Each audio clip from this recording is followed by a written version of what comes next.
আসসালামু আলাইকুম।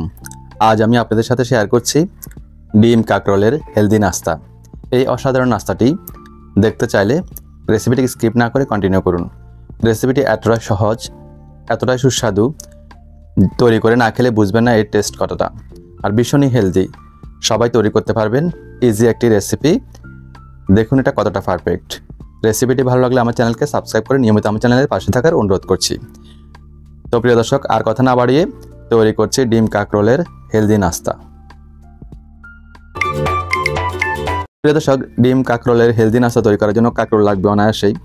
একটি বড় সাইজের কাকরোল নিয়ে নিয়েছি, দুই মাথা থেকে আমি সামান্য করে কেটে নিচ্ছি। এরপর কাকরোলের গায়ে যে কাঁটাযুক্ত অংশটি আছে সেটাকে আমি একটি ফিলারের সাহায্যে স্কিন সহ ছাড়িয়ে নিব। আপনারা চাইলে ডাবটির সাহায্যে ছাড়িয়ে নিতে পারেন।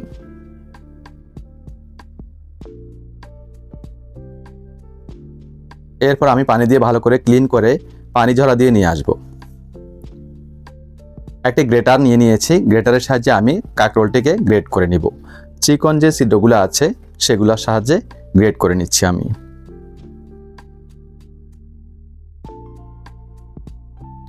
কাকরোলটি গ্রেট করা আমাদের ডান। গ্রেট করা কাকরোলগুলোকে আমি একটি মিক্সিং বোলে রেখে দিব।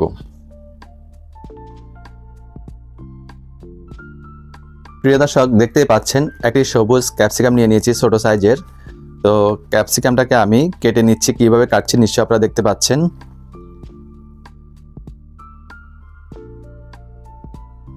এভাবে ক্যাপসিকাম কাটলে ক্যাপসিকামের ভিতরে যেই বিচির অংশটা আছে সেটা সহজেই ছাড়ানো হয়ে যায়।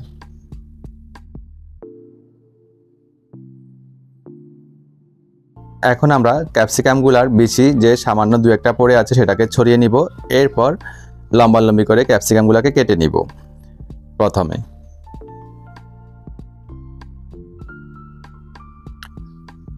লম্বালম্বি করে কাটার পরে আমরা কিউব সাইজ করে ছোট ছোট করে কেটে নিব ক্যাপসিকাম। তবে এখানে আমি পুরোটা ব্যবহার করব না, এখানে আমি 3 ভাগের 2 ভাগ ব্যবহার করছি।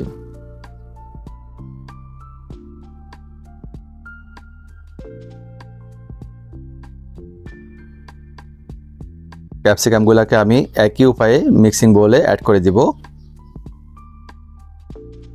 প্রিয় দর্শক, দেখতে পাচ্ছেন মাঝারি সাইজের দেশি পেঁয়াজ নিয়ে নিয়েছি একটা। পেঁয়াজটাকেও আমি কুচি করে কেটে নিব। তো আমি কিভাবে কুচি করে কাটছি নিশ্চয়ই আপনারা দেখতে পাচ্ছেন।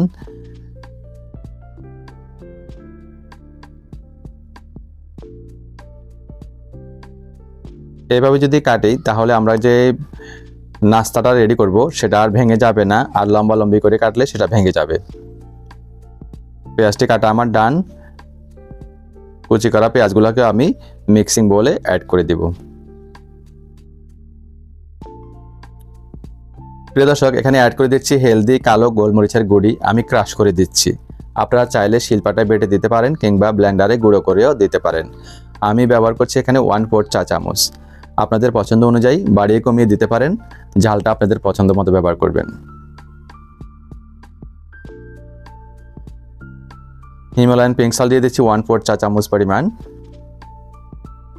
ভালো করে প্রথমে উপকরণগুলোকে আমি মিশিয়ে নিব। মেশানো হয়ে গেলে আমি এখানে একটি ডিম ব্যবহার করব। প্রিয় দর্শক, দেখতে পাচ্ছেন একটি ডিম ব্যবহার করলাম। আবারও ভালো করে মিশিয়ে নিব। তবে ডিম ব্যবহার করার পরে আলতো হাতে মেশাতে হবে।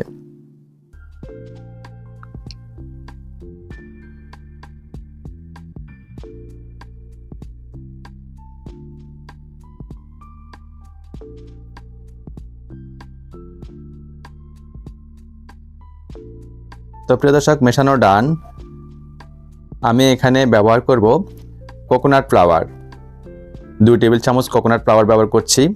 আমাদের লাইফস্টাইলে আমরা কিন্তু আটা, ময়দা, সুজি কিছুই খেতে পারবো না, এই কোকোনাট ফ্লাওয়ারটা খেতে পারবো। ভালো করে নেড়েচেড়ে মিশিয়ে নিব যেন খুব ভালো করে মিশে যায়।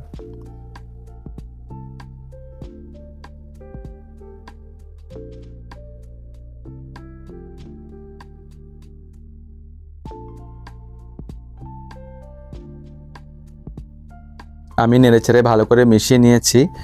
লবণটা চেখে দেখব একদম পারফেক্ট আছে। চলে যাব চুলায়। চুলায় একটা প্যান বসিয়ে দিয়েছি আর 1 ক্লোভ বাটার অ্যাড করে দিলাম আমি। বাটারটা গলে যাওয়া পর্যন্ত অপেক্ষা করব।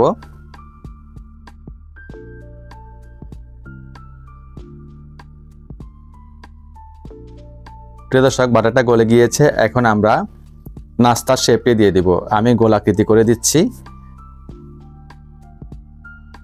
যতটুকু সম্ভব গোলাকৃতি করে দিয়ে দিচ্ছি।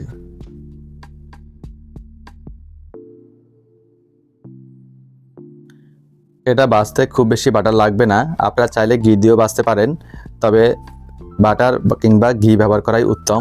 তেল ব্যবহার করলে সরিষার তেলের একটা চিটচিটে গন্ধ আসবে, খেতে ভালো লাগবে না। কথা বলতে বলতে আমি সবগুলো নাস্তার শেপ দিয়ে দিচ্ছি এবং একটু বাটার দিয়ে দিলাম 1 চা চামচের মতো। ঢাকনা দিয়ে ডেকে আমি লো ফ্লেমে 5 মিনিট রেখেছি, যাতে আমাদের কাঁকরোল যেহেতু কাঁচা, অবশ্যই একেবারে লো ফ্লেমে নিবু আছে 5 মিনিট রাখবো। কালারটা চেঞ্জ হয়ে আসবে, তখন আমরা উল্টে দিব, যাতে ফ্রাইও হয় আর কাঁকরোলগুলো যেন সিদ্ধ হয়ে যায়। প্রিয় দর্শক, যেহেতু কাঁকরোল কাঁচা খাবার জিনিস নয়, আবারও 1/2 চা চামচের মতো বাটার দিয়ে দিলাম আমি। ঢাকনা দিয়ে ডেকে আমি আবারও 5 মিনিট কুক করব, একদম লো ফ্লেমে। 5 মিনিট পর ঢাকনাটা খুলছি, দেখতে পাচ্ছেন একেবারে লো ফ্লেমে কিন্তু ভাজা হচ্ছে, যাতে কাঁকরোলগুলা ভালোভাবে সিদ্ধ হয়ে যায় কিংবা রান্না হয়ে যায়। আমি একটু উল্টে দিচ্ছি। এখন আমাদের ভাজার ফালা। এতক্ষণ আমি কাঁকরোল বয়েল করেছি, কাঁকরোল সিদ্ধ করেছি, তো ভেজে নিচ্ছি আমি। আর 1.5 মিনিট ভাজলেই হবে উল্টে পাল্টে। 1.5 মিনিট পর আমি চুলা থেকে নামিয়ে নিচ্ছি প্রিয় দর্শক। আর একটি সার্ভিং ডিশে সাজিয়ে দিয়েছি, শসা দিয়ে সাজিয়ে দিয়েছি। দেখুন প্রিয় দর্শক, এটা কতটা দুর্দান্ত লাগছে, খেতেও ভীষণ সুস্বাদু হয়েছে। অসম্ভব মজার এই ভেজিটেবল বড়া নাস্তাটি আপনারা অবশ্যই তৈরি করে খাবেন, আর তৈরি করে খেয়ে কেমন হয়েছে কমেন্টস করে জানাবেন। আমি একটু ভেঙে দেখাচ্ছি, দেখুন কতটা পারফেক্ট হয়েছে। আমি আপনাদের একটা মেসেজ দিব, হেলদি ফুড খান, নিরাপদ জীবন গড়ুন। Healthy food save life. আল্লাহ হাফেজ।